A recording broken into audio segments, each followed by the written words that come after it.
Are you interested in becoming an aerospace engineer? Maybe you're in high school thinking about majoring in aerospace engineering in college, or maybe you're already in college majoring in aerospace engineering and you want to learn about how to get a job in the aerospace industry. Either way, this is the video for you. In this video, I'm going to walk you through step by step all the way from high school what the best path is to becoming an aerospace engineer.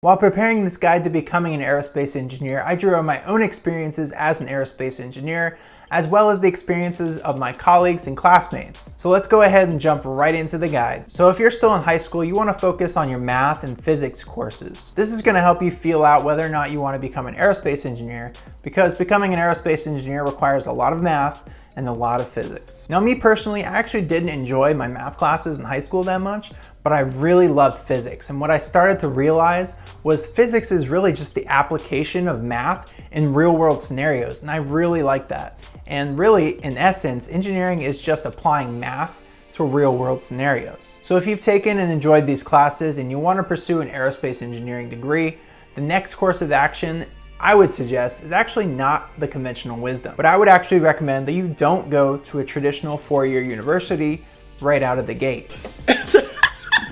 What I would instead recommend is that you go to a community college or a local state college and pursue an associate's degree. Taking classes at a community college is a great way to ease yourself into an engineering degree, because an engineering degree is an incredibly rigorous program. So no matter what engineering program you're going to go into, you're almost guaranteed to have to take Calc 1, 2, and 3, differential equations, at least one chemistry, Physics 1 and Physics 2, and you might as well take those at a community college where you're going to have better individualized help from a professor if you need it, and smaller class sizes, so you'll be able to speak up if you ever have a question in class.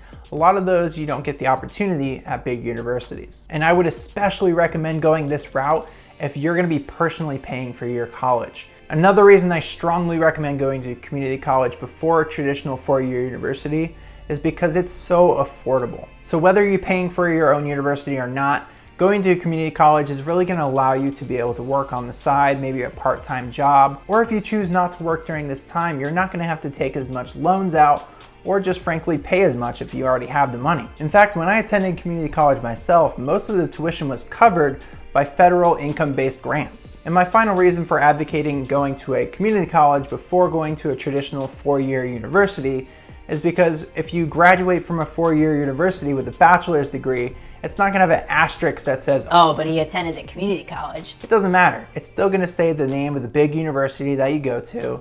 So there's no shame in going to the community college. So there really isn't any financial or educational reason why you shouldn't go to a community college before you go to a four-year university. And for some universities, it's even easier to transfer than it is to go from high school straight into the university. And this leads us to our next point, selecting an aerospace engineering program. Now here, of course, there's no shortage of factors of what you need to look at when you're selecting university. Obviously, price is going to be a huge factor if you're paying for college yourself, but there's a few things I need to make sure that you're looking for when you're looking into universities. The first and probably more obvious is you need to make sure that it actually has an aerospace engineering program. And one thing you need to make absolutely certain that you check on is to make sure that your program is ABET accredited. If you don't graduate from a program that is ABET accredited, your degree means nothing. Your credits will not transfer to another university. Credits will do fine. No, they won't! You won't get hired for a job because you didn't go to an ABET accredited school. So you need to make absolutely certain that you go to an ABET accredited aerospace engineering program. Now, like I said, not all universities offer aerospace engineering. So if the school that you're looking at does not have aerospace engineering and you're dead set on being an aerospace engineer, what you can do instead is mechanical engineering. Mechanical engineers and aerospace engineers take almost the exact same classes for at least the first 3 years of their program. The only real difference between a mechanical engineer and an aerospace engineer is that aerospace engineers take more aerodynamics focused classes. For example, fundamentals of aerodynamics, high-speed aerodynamics, and propulsion systems. But essentially, mechanical engineers just have more opportunities to take more electives and don't have as many required aero classes. In fact, they're so similar that almost all hiring engineers, when they're looking for aerospace engineers, will hire aerospace engineers or mechanical engineers almost interchangeably. So don't stress too much if the university that you're dead set on doesn't have aerospace engineering, as long as they have an ABET accredited mechanical engineering program. So you finally made it to your 4-year university and you're in your aerospace engineering program. What's next? I really have to warn you about. Engineering is incredibly difficult. If your aerospace engineering program is anything like mine was, you're gonna be pushed to your limits. A typical day as an engineering student, you're gonna be studying at least 8 to 10 hours a day, and that does not include finals and midterm season. So I have a couple tips that were essential to my survival in an engineering program. My first and foremost step that I would tell any aerospace engineer, or actually any engineer in general, find a study group immediately. Do it. Your engineering course load is gonna be absolutely insane. You're gonna need a core group of friends that you can call each other to make sure you're doing assignments, that you can study together, teach each other difficult concepts. It's been proven time and time again that studying in a group is vastly superior than trying to study on your own. Not only are you gonna be able to get help from your friends in explaining difficult concepts and helping you work through your homework and studying, but even if you have a really good grasp on the content, you teaching it is gonna reinforce it in your mind 10 times better. When you're able to explain a difficult concept to somebody in a clear and simple manner, you're gonna start to grasp that concept even better than before. Now, my next tip is probably the most important tip that I could give any aerospace engineering student for their time during college. And that is to get involved very early and very often in engineering organizations. Now, the one that I would recommend is called AIAA. This is the biggest and most widely known aerospace engineering organization, and it would be very good for you to join this organization very early. So the first reason that I always encourage people to get into engineering organizations early is because, for one, they're just fun. For a lot of people, myself included, this is the first time that you're ever actually able to apply engineering principles into a real world engineering project. You get to put the principles that you're learning in the classroom into practice, into a real world scenario that you actually enjoy doing, and you actually get to build something out of it. And this can include anything from model rocketry to building an airplane. Not only that, but you're gonna be put into groups with like-minded people, many of which you can form study groups because they'll be in your classes. The next and probably more important reason that you should get involved in engineering organizations is because to get an engineering job, you have to have experience, but to get experience, you have to have an entry-level job. I'm confused. But that's why you have to do these engineering organizations. It's literally the only way that you can get into the industry. You have to have engineering experience. And yes, you can put these clubs and organizations on your resume because it does count as engineering experience. So even though you may have never had a paid engineering position, when you're applying for an engineering job, you're gonna have a full resume of these projects and these clubs and organizations. And this leads me to the next thing that you should always be doing during your college experience. When you're getting an entry-level job, it's almost entirely who you know, not what you know, because you're gonna be competing with some of the most intelligent people that you've ever met. So one of the only ways that you can make yourself stand out from your peers is to go out, network, meet these people, get to know recruiters, add engineers on LinkedIn. Don't just add random engineers though. They don't like that. Make sure you know them first. You also need to make sure that you have a good resume and that you're always improving and updating it. Most colleges have resources where you can go and get your resume checked for free. So utilize all of these resources. But don't stop there. Also get real engineers that you may meet in your community to look at your resume and critique you. I honestly lost track of how many times I sent out my resume between jobs, getting people's critiques, getting people's feedback that I knew. It had to be at least over 100 times. My next step for optimizing your time during your college experience is to get an internship. And like I said, to get an internship, you really do already have to have engineering experience, which is where those clubs and organizations come back to play. For me, getting an internship was incredibly difficult. In fact, I actually didn't get an aerospace engineering internship like I wanted. The only internship that I was able to get was at a utilities contractor. But that was still my first experience with professional engineering, and it was a great opportunity. Not only are these internships good things that you can put in your resume when you start applying for full-time positions, but most of these internships can often lead to full-time positions at those companies. Almost all my friends that had internships at aerospace corporations were offered full-time positions as they approached graduation. And the handful I know that weren't offered positions at the company after their internship ended up finding better jobs anyways. So now you're in your last year of your engineering program, probably your 5th year, but that's called being an engineer. But now it's time to start applying for jobs.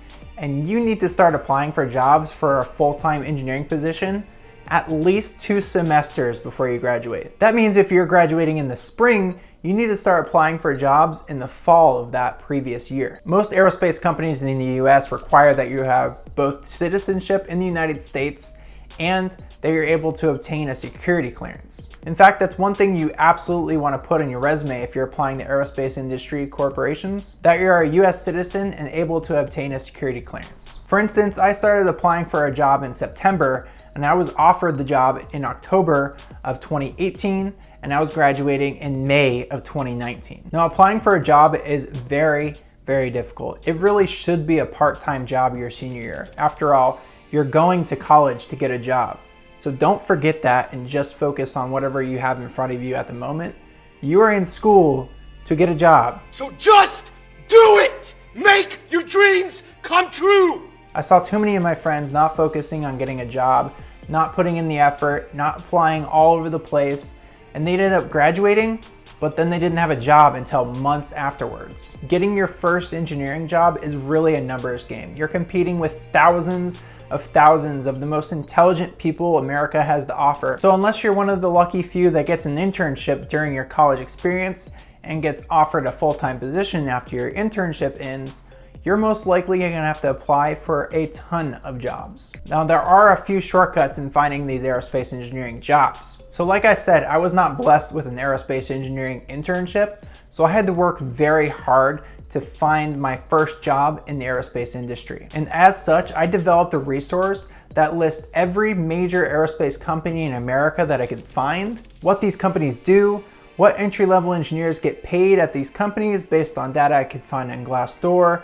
where their locations are, how big the company is. All this information is in one resource. And if you want a shortcut and you want to find all of these aerospace companies and all this data that I've acquired in one resource where you can list all the resumes that you've submitted, all of the applications, the job recs, the statuses of these applications, all in one place, you can find that document in my Patreon. So my next step in applying for an aerospace engineering position is you want to make sure that every single resume that you submit is carefully curated for the position that you're applying for. And unfortunately, that's going to make the application process that much more difficult, because not only are you going to be writing all the applications and submitting the information for every single job, but now you have to actually write and rewrite your resume for almost every single position. Now, the reason that you have to do this is because most big aerospace corporations use a software to filter out applicants. So in other words, they put the keywords of what they're looking for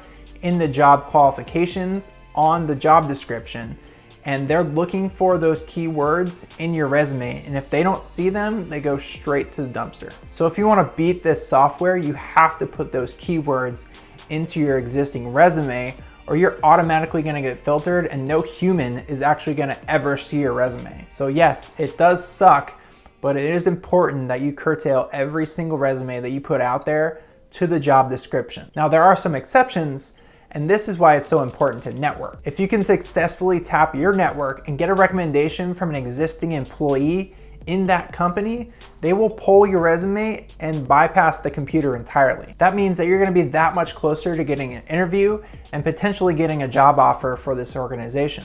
And one way that I haven't mentioned yet that is an incredibly powerful way to get a job offer is through conferences. Conferences through major aerospace organizations are incredibly powerful resources. As an anecdotal example, I had several members of my senior design team go to an AIAA conference their senior year. There was about 5 of them, and a few of them already had job offers in hand, but the other ones that didn't already have job offers in hand, every single one of them that went there was offered a job before they left that conference. And there are many conferences like this that you can attend. And unfortunately, they often cost money, but usually they have a severely reduced price for students. So often these conferences will advertise prices like $500 to attend, but the student price will be something like 50 bucks. And the fact that there are so many prominent engineers at these organizations and at these conferences, they really are 100% worth the cost of admission. And if you're really strapped for cash and you can't afford to go to these organizations, there are often organizations at your school that will help you pay for this. For instance, at the school that I went to at the University of Central Florida, you could actually get up to a $400 stipend to attend these conferences. But like I said, you're most likely gonna have to apply for a ton of jobs, so make sure that you keep track of these in a spreadsheet like the one I offer on my Patreon, or you can make your own, because you really don't wanna get a call for a job that you don't even remember applying for and you're not able to find that job description. But like I said, finding an aerospace engineering job is incredibly competitive, but don't lose hope. Keep applying, keep putting your resume out there, keep networking, be active in these organizations, and you can find a job. And if it happens that you graduate and you still haven't found a job, this is just an opportunity for you to double down on your applications. Now, instead of going into your full-time position as an aerospace engineer, your new full-time position should absolutely be finding a full-time position. So keep going to these career fairs, keep going to these conferences, keep putting your name out there, emailing people that you know, recruiters, all these types of things. Don't give up, because you will become an aerospace engineer. So if you're at any one of the steps that I've talked about in this video and you want personalized help with how you can further your career or education in aerospace engineering, for the first time ever, I'm offering the opportunity to give you a consultation on my Patreon. For anyone that subscribes to this tier, I will personally call them and be able to personally give them my advice and career help in any matter that they would like. For 30 minutes every month that you're subscribed to this tier in Patreon, I will call you and we can hash out the best plan forward in furthering your career in aerospace engineering. Whether that looks like a resume critique, or recommending aerospace engineering programs to you, or getting access to any of the resources that I listed in this video, all of that is available on my Patreon. But if you just want to support the channel, I have a tier on Patreon for just $1 where you can get access exclusively to behind the scenes footage, some extra content that I have there for Patreons, and you'll get first access to all of my videos. So if you have any further questions about how to become an aerospace engineer, feel free to leave them down in the comments below. I see all of your comments. So thank you so much for watching this video. I hope you found it informative. And if you have found it informative and you enjoyed this content, please consider subscribing to the channel. Thank you so much for watching, and Godspeed.